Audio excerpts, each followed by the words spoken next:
E o Câmara Rio Notícias começa agora.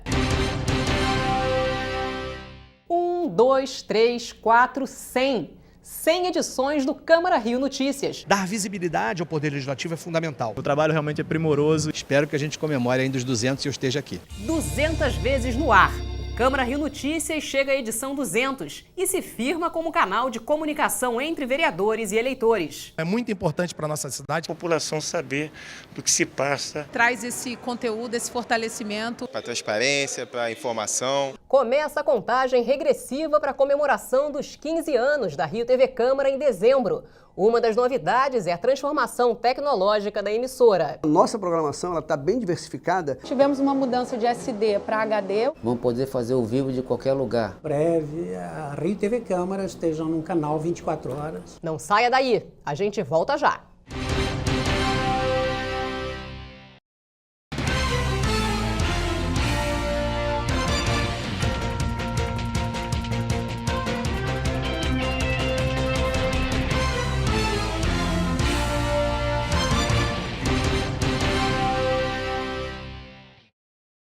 Boa tarde. Nesta sexta-feira, o Câmara Rio Notícias chega à edição de número 500. Para comemorar essa marca, a gente apresenta hoje um programa especial. Estamos ao vivo no estúdio da emissora com o presidente da Comissão de Esportes e Lazer da Câmara Municipal do Rio, vereador Felipe Michel. Para me ajudar nessa entrevista, estão aqui os jornalistas Renato Chapô e Aline Bordalo. Vereador, o nosso primeiro assunto é a confusão ocorrida no final da Taça Guanabara, né? Vamos acompanhar uma matéria? Cenas de guerra na Avenida Maracanã. Enquanto Vasco e Fluminense jogavam uma final diante de arquibancadas vazias, torcedores e policiais se enfrentavam nos arredores do estádio. No meio da confusão estavam jovens, idosos, crianças.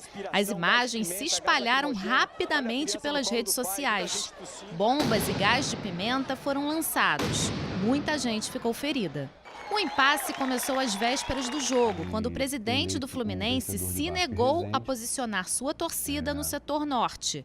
Tradicionalmente, os tricolores ficam no sul, mas o Vasco já havia começado a venda de ingressos para lá. Na coletiva, antes da partida, Pedro Abad usou palavras fortes. Mas eu quero chamar o nosso torcedor para a guerra amanhã. Na madrugada de domingo, a Justiça determinou que o jogo acontecesse de portas fechadas. Mas o presidente do Vasco, Alexandre Campelo, disse que arcaria com a multa de R$500 mil e pediu que a torcida fosse ao Maracanã. O consórcio acatou a decisão da Justiça e não abriu os portões. Aí começou a confusão.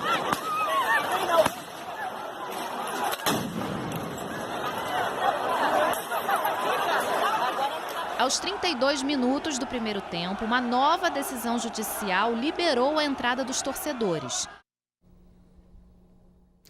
São cenas lamentáveis, né? Ou seja, tudo isso poderia ter sido evitado na sua avaliação, vereador? Primeiro, eu queria parabenizar a TV Câmara pelas essas 500 edições, essa edição especial. É um prazer sempre estar aqui. Parabéns pelo trabalho que vocês fazem. É muito importante, e hoje ao vivo, dizer que é uma vergonha para o futebol carioca, uma vergonha para a cidade do Rio de Janeiro, uma vergonha para o nosso estado.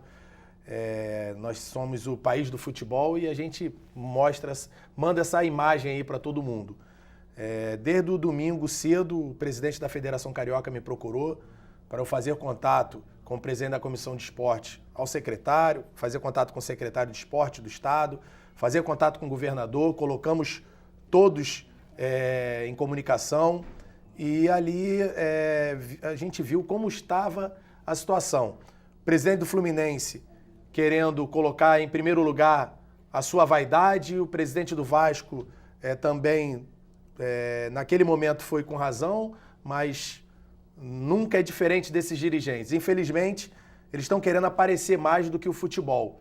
Então, é uma vergonha para o futebol. Eu, como ex-atleta, presidente da Comissão de Esporte, falei para o governador, não tem como ficar à mercê de clubes, não tem como, e quem paga no final sempre é a população, é o espetáculo. Foi uma vergonha para o futebol, foi uma vergonha para a nossa cidade, para o nosso estado. O mando de campo era do Vasco, o Vasco tinha o direito de escolher, aí o do Fluminense falou que já tinha um contrato com o consórcio Maracanã, e ali eles brigando pela vaidade e ninguém com pulso firme para tomar uma decisão do que a justiça entra e às vezes não entra de uma forma bem correta, então perde todo mundo. Então, falei para o governador, pega o Maracanã de volta para o Estado, quem tem que mandar é o Estado, pega uma empresa que possa estar junto do Estado para poder colaborar, porque não pode ficar na mão ou do interesse de um clube, do outro, o presidente da federação sem poder também para decidir. Resumindo, uma bagunça. Então, é uma vergonha. Falei para o governador, se ninguém está mandando, o senhor como governador pega o Maracanã de volta e quem manda é o senhor. Renato Chapô, sua pergunta.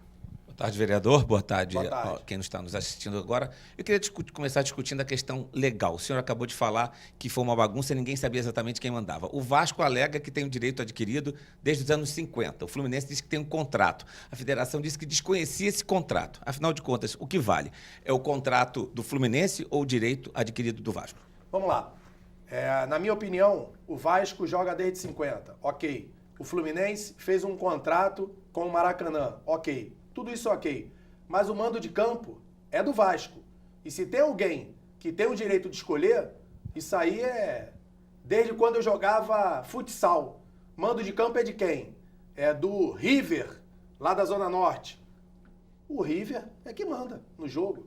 Ele vai escolher onde ele vai colocar a torcida dele. Então, isso é uma briga de vaidade. E ali, no meu entendimento, o direito era do Vasco, que o Vasco era o mando de campo. Ele que manda no jogo, não é o Fluminense, porque tem um contrato com o sócio Maracanã, e aí o Vasco também com a sua história de 50. Se o mando de campo fosse do Fluminense, quem ia mandar era o Fluminense. Se o Fluminense quisesse botar a torcida no setor sul, é o direito que ele tem. O Gandula não é o Fluminense que coloca, o custo é o Fluminense ali que comanda o jogo, e assim tem que ser. Queria saber, então, como é que o senhor, antes da Aline falar, mais uma perguntinha. Então, considerando o que o senhor falou, que o Vasco tinha um mando de campo, a Justiça pode não ter dado uma decisão errada ao confirmar o que o Fluminense pediu? O Fluminense pediu que ninguém entrasse no jogo, fosse proibida a entrada da torcida. Não deveria decidir que o Vasco, então, que tinha um mando de campo, ficar do lado direito? Eu não tenho dúvida nenhuma. A Justiça, primeiro que demorou a tomar uma decisão. Quando tomou uma decisão equivocada. Como é que pode uma final de campeonato carioca, o torcedor ter o direito de presenciar uma final do campeonato carioca e a Justiça determina portões fechados para atender um pedido do Fluminense, ou do Vasco, ou do Flamengo, ou do Botafogo, no caso era do Fluminense. Um desrespeito, um desmando, uma bagunça para atender vaidades, anseios, pretensões políticas, para o presidente do Fluminense ficar bem com a torcida do Fluminense, ou o presidente do Vasco, o presidente do Flamengo, o presidente do Botafogo, e o torcedor. Cadê os direitos do torcedor? O estatuto do torcedor? Resumindo, não está sendo cumprido nada. E a Justiça deixa. Então, falei para o governador, o Maracanã é do governo do Estado. Se o consórcio não tomou uma decisão, não poderia, se a federação, quem quer que seja, o que não pode é a população, domingo, final de campeonato carioca, 2 horas da tarde, 3 horas da tarde, a torcida estava lá, sem saber quem saiu de casa para ir para o Maracanã. E outra coisa, chama para briga, chama para guerra, aí o outro fala isso, o outro fala aquilo. Resumindo, uma bagunça. Desse jeito, o futebol carioca vai pro buraco. Agora então com a Aline Bordalo. Boa tarde, vereador. Boa tarde a todos.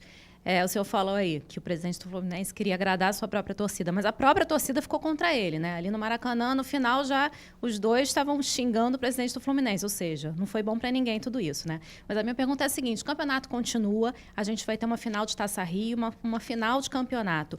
O que pode ser feito para evitar que isso aconteça caso o Fluminense e Vasco decidam uma outra final?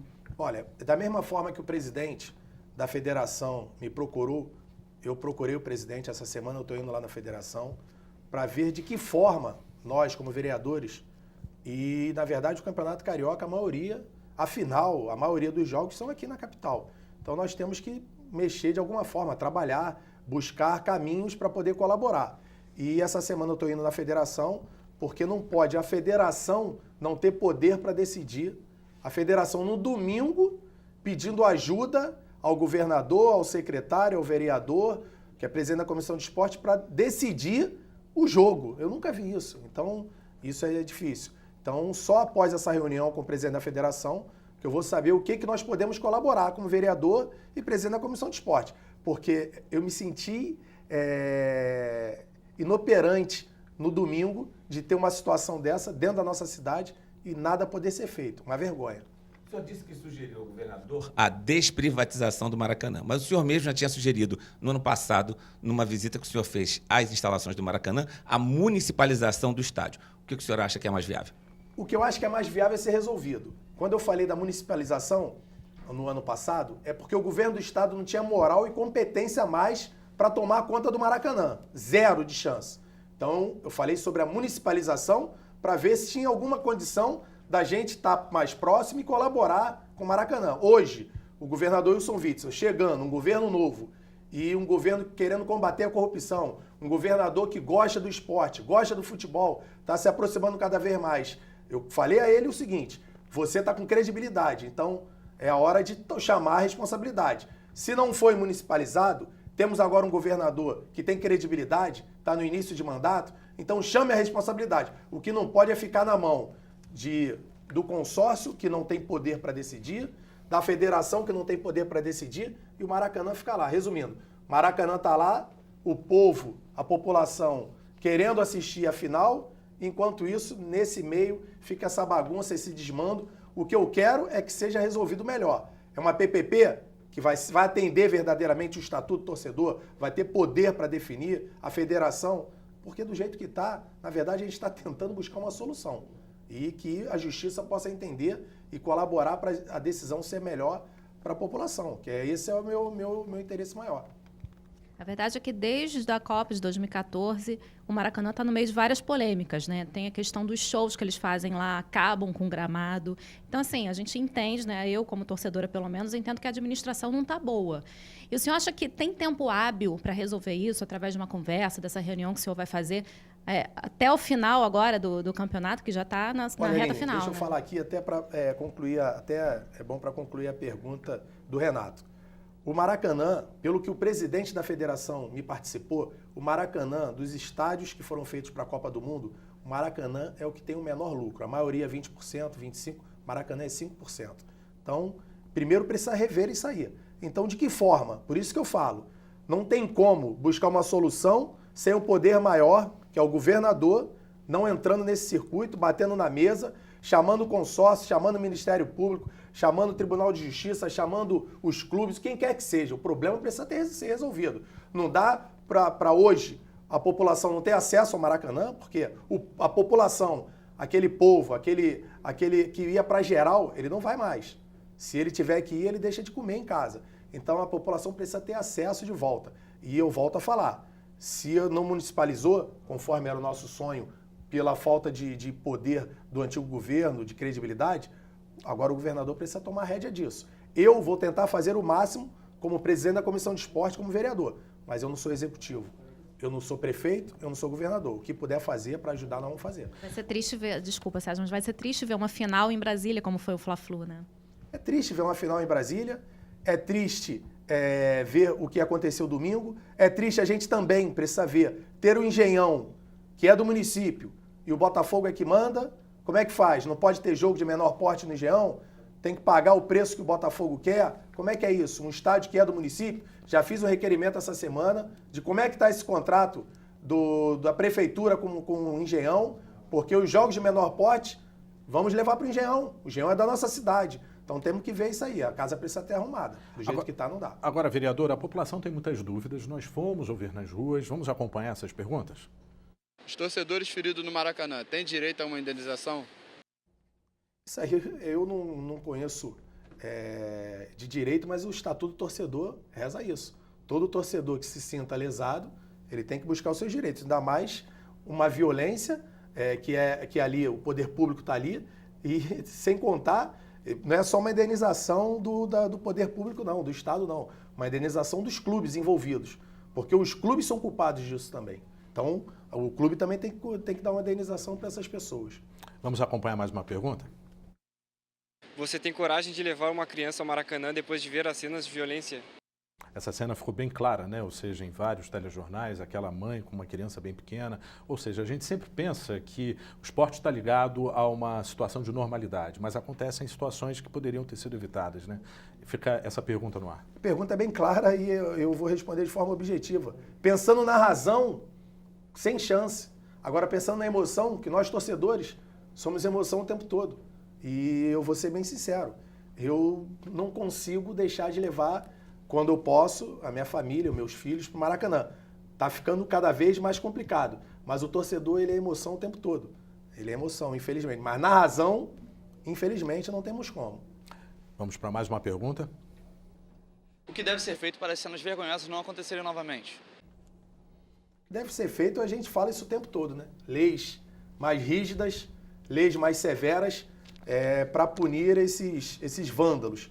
E leis mais severas também para punir os dirigentes, que cada vez mais estão acabando com o nosso futebol por vaidade, por interesse próprio, por essas questões que só levam à destruição do nosso futebol. Ok, então a gente vai fazer agora um breve intervalo. Voltamos no segundo bloco com mais um tema ligado ao esporte, a tragédia no Ninho do Urubu.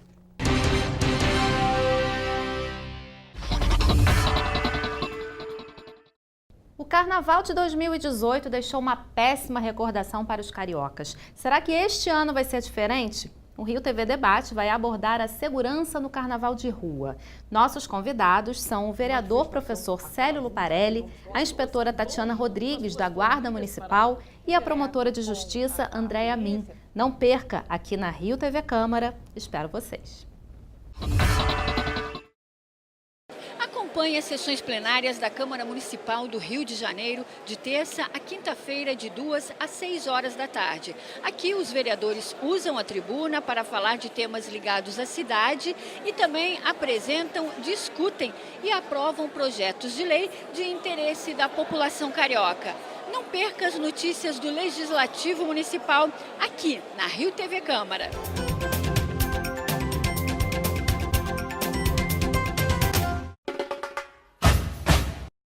Vamos manter a nossa cidade limpa.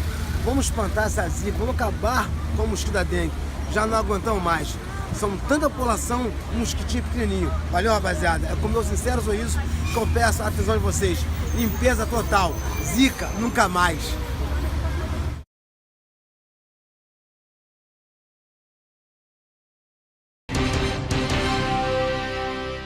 Estamos de volta agora para discutir a tragédia do Centro de Treinamento do Flamengo, Ninho do Urubu. Vereador, vamos acompanhar agora mais uma reportagem? Era madrugada de sexta-feira quando os bombeiros foram acionados para uma ocorrência no alojamento do Centro de Treinamento do Flamengo. As imagens do incêndio foram registradas por moradores das redondezas. 10 pessoas morreram e 3 foram levadas para o Hospital Lourenço Jorge, na Barra da Tijuca. O presidente do Flamengo, Rodolfo Landim, disse que essa foi a maior tragédia da história do clube. Os jogadores entre 14 e 17 anos estavam em containers no centro de treinamento. De acordo com a prefeitura, esses dormitórios não tinham licença ambiental e, por isso, vai abrir um processo de investigação para apurar as responsabilidades. A polícia também abriu um inquérito. Vereador, apesar de toda essa tragédia, a gente ainda tem um sofrimento a mais, que é a questão do impasse dessas indenizações, né? Como é que o senhor analisa essa situação? Olha, isso é tudo muito difícil para mim. Toda vez que eu vejo, é muito difícil, porque, primeiro, que eu passei minha vida toda no Flamengo. Cheguei no Flamengo com 13 anos de idade, passei em todas as categorias de base do Flamengo, fui do pré-mirim ao profissional e eu lembro do dia que eu fui lá e eu tenho amigos lá, muitos amigos dentro do Flamengo e a minha vida foi dentro da concentração, ali na base do Flamengo e é muito difícil. Mas relacionado a essas indenizações, eu queria dizer que a vida não tem preço. A gente falar quanto que tem que dar para cada família, isso é muito doloroso, é muito ruim. Eu hoje estava falando com um amigo que a gente estava debatendo sobre isso. O Flamengo precisa pagar o que tiver que pagar. Não tem que ficar mais debatendo sobre valores. Da mesma forma que eu elogiei a conduta do Flamengo, essa questão, a vida não tem valor. Entendeu? Nada vai pagar a vida. Então, paga o que tiver que pagar e vira a página. Porque um jovem daquele ali não tem valor. O Flamengo ofereceu 300 mil, ontem ofereceu 700, a família pede 10 milhões. Se pede 10 milhões, pague os 10 milhões para cada família, vira essa página. Não dá para a família ficar sofrendo. Não dá para a família ficar passando por valor. Seu filho tem valor, qual é o preço? Qual é o preço que paga a vida? Quanto que ele ganharia no decorrer da vida dele? Chega um acordo ali o mais rápido possível, passa essa página. tá muito sofredor para a família, tá muito... E outra coisa que eu vou falar com toda seriedade, como rubro-negro, como amigos que eu tenho lá dentro do Flamengo, isso está sendo ruim para a marca até Flamengo, para a imagem do Flamengo. Isso não tá legal, ficar esse tempo todo debatendo sobre valores de vida. Vida não tem valor, não tem preço. Vereador, queria saber como é que a Comissão de Esportes se posiciona nisso, porque é novamente uma questão de legalidade. A Prefeitura multou o Flamengo várias vezes e nada aconteceu. Olha, eu desde o início, desde o primeiro momento dessa tragédia, dessa fatalidade, eu venho acompanhando. Fui no Ninho do Urubu já 2 vezes, acompanhei a vistoria do Corpo de Bombeiro, as irregularidades que lá tinham, conversei com o presidente, conversei com o vice-presidente de futebol, que me receberam de forma maravilhosa. Todos os funcionários lá do Flamengo, uma emoção. A dona Ana, que hoje é nutricionista do profissional, era nutricionista dos jovens, foi minha nutricionista, psicólogo, preparador físico, gerente de futebol. O Leonardo Inácio, que jogou comigo no Flamengo e hoje é gerente de futebol, cuida ali da transição da base para o profissional. Vários amigos. E dizer a você que a comissão de esporte, o que ela pode fazer nesse momento é cobrar o mais rápido possível que o Flamengo regulamente e se organize essas pendências, porque são vidas que ainda estão lá dentro, treinando ou não, passando lá ou não. E o mais importante disso tudo, porque a gente está falando muito de Flamengo, Vasco, Botafogo e Fluminense. Precisa organizar, precisa resolver. Tinham erros. Quem errou tem que ser culpado. Se tiver que ser preso, que seja preso. Nós demos entrada aqui em projeto para essa questão das categorias de base, dos alojamentos, desses contêineres. Vamos trabalhar isso. Foi depois que aconteceu. Ok. Foi um erro também de não ter dado entrada antes? Não sei. Mas demos a entrada agora. E o Bom Sucesso? E o Campo Grande? E o São Cristóvão? Qual é a condição que essas crianças, esses jovens estão hoje lá? Que condição que essas crianças estão hoje? Vai ter vistoria da Câmara nesses locais? Com certeza absoluta. O que nós estamos fazendo? Nós tivemos uma reunião, a Comissão de Esporte. Eu já vinha falando isso há muito tempo. Essas leis de incentivo ao esporte do Estado, elas precisam ser melhor usadas. A lei de incentivo ao esporte do município que nós estamos fazendo, aprovamos em primeira, esperamos aprovar em segunda para incentivar esses clubes de menor expressão que não têm dinheiro, não têm verba, esses jovens que sonham em ser futebol. Mas, voltando a esse assunto da comissão, nesse primeiro momento a gente ir em todos os clubes agora não é o ideal, o momento é de dor, então o trabalho vai ser feito. Estamos focados agora nesse momento do Flamengo. De quê? Do Flamengo atender todas as exigências do Bombeiro, do Ministério Público, da Prefeitura, que a Prefeitura fala que deu 30 multas, mas ela deu 8. As outras 22 multas foram agora depois do acidente. E aí eu não sei que forma foi isso aí. Eu fiquei sabendo no dia que eu fui lá no Flamengo, isso aí não foi... Tem coisas que a grande imprensa não sabe. Então, nós vamos fazer o nosso trabalho lá no Flamengo até finalizar e aí deixar só para a parte jurídica, que é o Flamengo organizar essa questão do Corpo de Bombeiro, o Ministério Público, todas as exigências. Depois nós vamos fazer esse árduo trabalho, que é em todos os clubes. Você imagina hoje que condição que está o Bom Sucesso. Eu vou falar uma questão rápida aqui, se é que eu posso, rápido. O Vasco, o Marlone, que hoje é jogador do Goiás, ele morou na minha casa durante 2 anos. Quando ele estava no juvenil do Vasco, eu levei ele para morar na minha casa. O Marlone uma vez conversou comigo que ele teve um problema no Vasco, ele com 12 anos de idade. Ele teve que ficar no Bom Sucesso. No Vasco, o Marlone de noite ficava andando na arquibancada, catando amendoim, catando o que sobrava do jogo do Vasco para poder ter uma refeição de noite, porque a última refeição dele era às 18 horas. Isso no Vasco. E isso não é diferente às vezes hoje, não. No Bom Sucesso, ele morava debaixo da arquibancada com gambiarra, não tinha o que comer, às vezes não tinha janta, não tinha almoço. E assim os jovens passam hoje nas categorias de base. O Flamengo é excelência. O Flamengo é um time que trata da melhor forma. O Botafogo, Vasco, Fluminense são times grandes, tem os erros, conforme essa fatalidade aconteceu, porque teve algum erro, mas você imagina os clubes de menor expressão. Então, isso é um SOS. Esses projetos de lei de incentivo ao esporte têm que colaborar também com isso. Os clubes de base, esses jovens, essas crianças que estão, às vezes, abandonadas nos alojamentos aí da nossa cidade. Pois é, logo na semana, né, dessa tragédia, em que foi interditado do Botafogo, do Vasco, assim como aconteceu na Boate Kiss, né? Depois que morreu um monte de gente na Boate Kiss, várias boates no Brasil inteiro foram interditadas e todas estão funcionando nas mesmas condições que a Boate Kiss estava, né? Já faz acho que uns 2 anos, se eu não me engano, 3.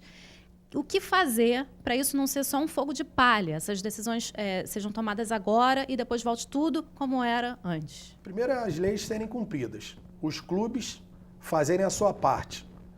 O poder público, o órgão fiscalizador, fiscalizar de fato e punir. Porque não adianta agora que tudo aconteceu, punir de forma mais severa. Tem que ser antes, tem que antecipar. E outra questão que é muito preocupante, que é um problema social, essas crianças, muitas das vezes, elas estão nos alojamentos dos clubes até num bom sucesso, e a condição que ela está no bom sucesso é muito melhor do que a condição que ela tem na sua casa. E às vezes você vai lá tirar essa criança do Bom Sucesso, do São Cristóvão, do América, clube pequeno de menor expressão. E a criança, ela chora, o jovem chora porque ele não tem o que comer em casa.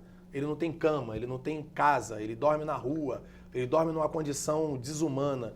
Então é um problema social muito grande. Então nós temos que ter um bom senso para também não ser muito radical e jogar essas crianças à mercê do abandono e da criminalidade.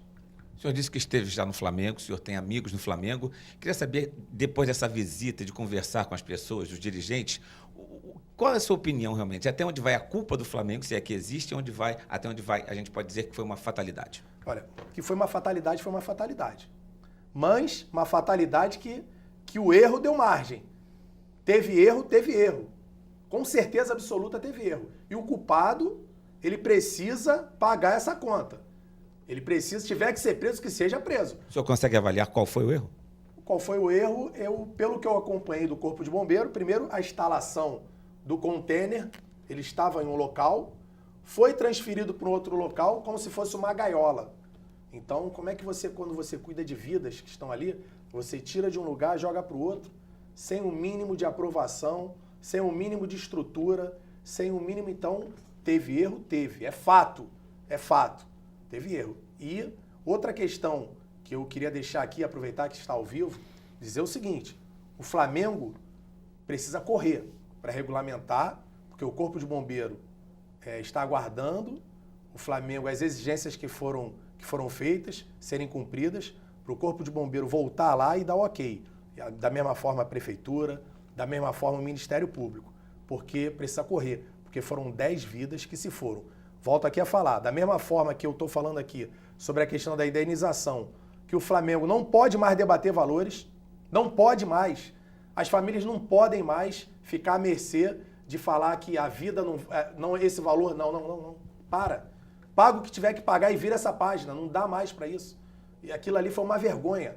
Então o Flamengo precisa correr. Da mesma forma que eu faço essa crítica, eu faço elogio de tudo que foi feito pela diretoria do Flamengo, da forma que tratou desde o primeiro momento do incidente, da tragédia, de dar carinho, de dar atenção, de fazer tudo. E não pode agora, na reta final, deixar a desejar dessa forma. Então, o Flamengo precisa resolver isso para virar essa página, para ficar só a parte jurídica.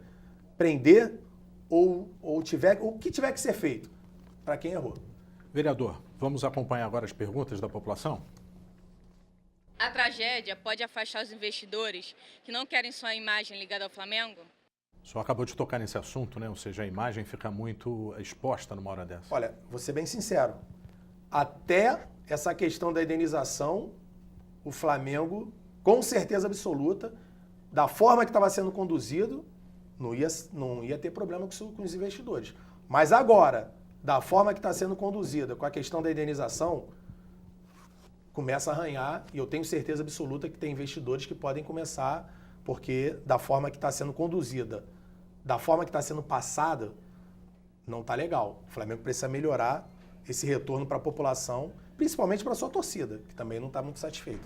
Vamos para mais uma pergunta.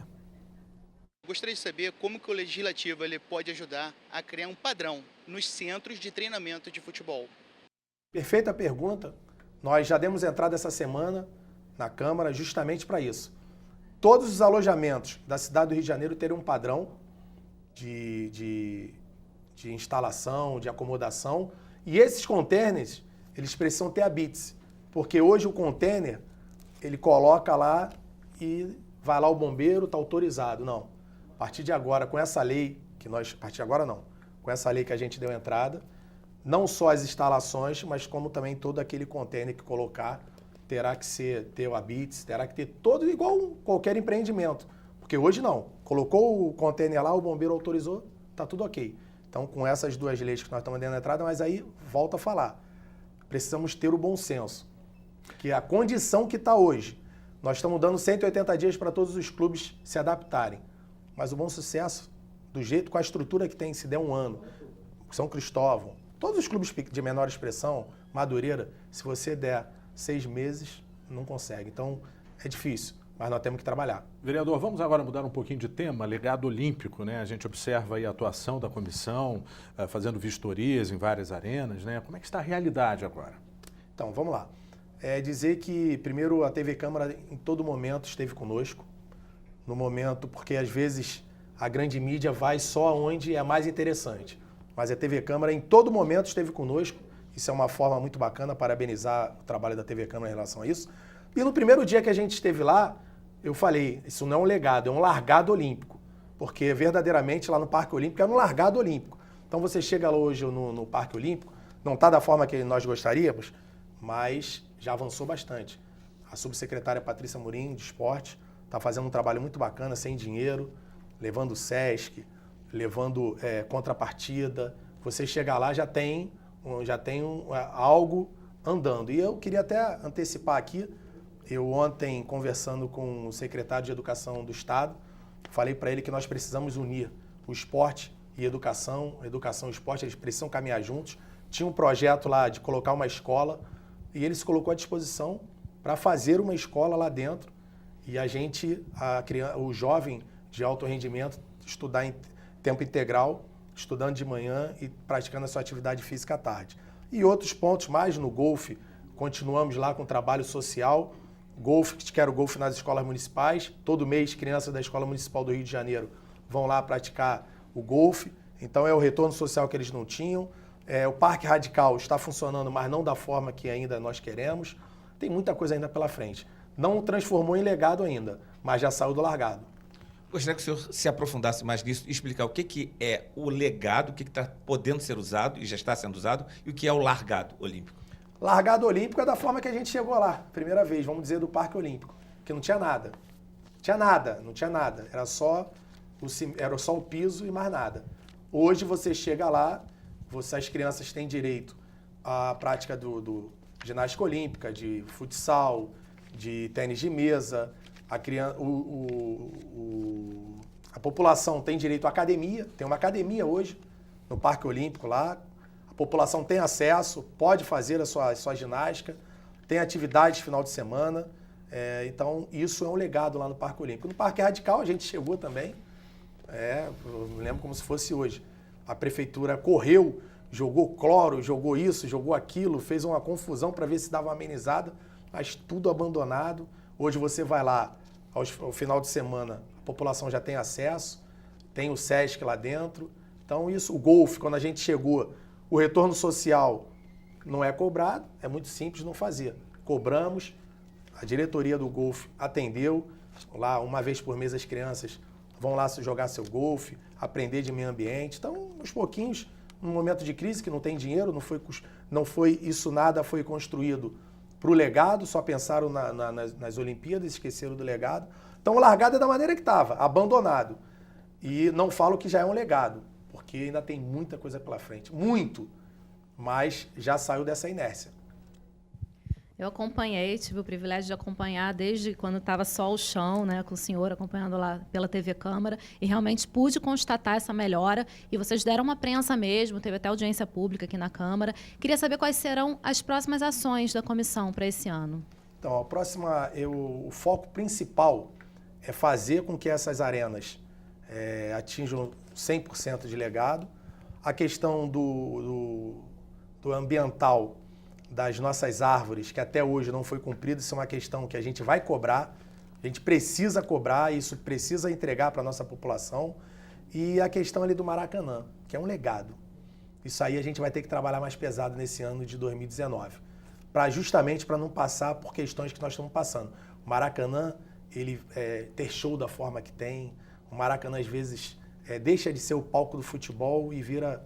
Tem até ali, festa lá. Muitas pessoas visitando, então o Maracanã, essas arenas voltarem a ser 100% legado, essa questão do legado ambiental.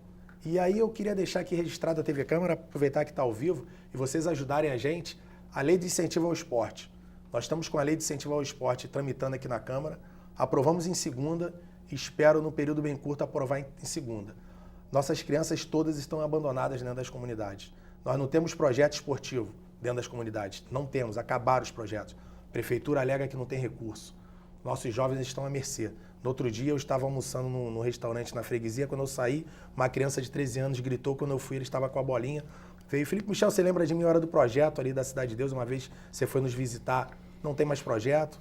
Resumindo, essas crianças, elas amam o esporte. E a maior ferramenta de integração de ressocialização é o esporte. O esporte é segurança, porque essa criança, a gente pode perder essa criança para a criminalidade, que eu já vi que está a ponto de perder.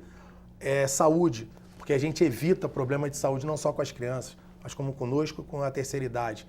É um problema que engloba social, é um problema de tudo. Então, a gente precisa aprovar essa lei de incentivo ao esporte para colaborar com os clubes de menor expressão, as nossas crianças, os nossos jovens, os eventos que estamos aí para ter, o Master Games, é um evento mundialmente conhecido e que vai ser aqui na nossa cidade, mas precisa de incentivo, não tem verba, e que vai movimentar 150 milhões na nossa cidade.